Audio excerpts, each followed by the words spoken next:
गणपती बाप्पा बुद्धिमत्तेचे आणि भक्तीचे प्रतीक. एका उंच पर्वतावर एक अतिशय सुंदर गाव वसले होते.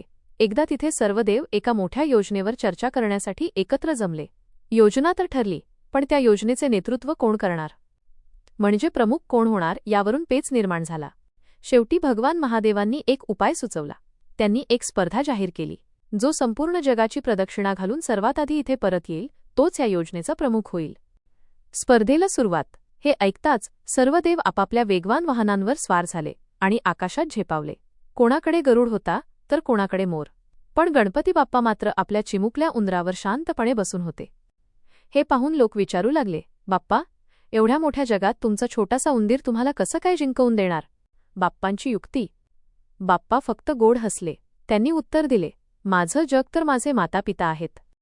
असे म्हणून त्यांनी आपल्या उंदरावरून महादेव आणि माता पार्वती यांच्याभोवती 3 प्रदक्षिणा घातल्या आणि हात जोडून उभे राहिले. निकाल. काही वेळाने जेव्हा इतर देव जगभर फिरून धापा टाकत परतले, तेव्हा त्यांना बाप्पा आधीच तिथे आरामात बसलेले दिसले.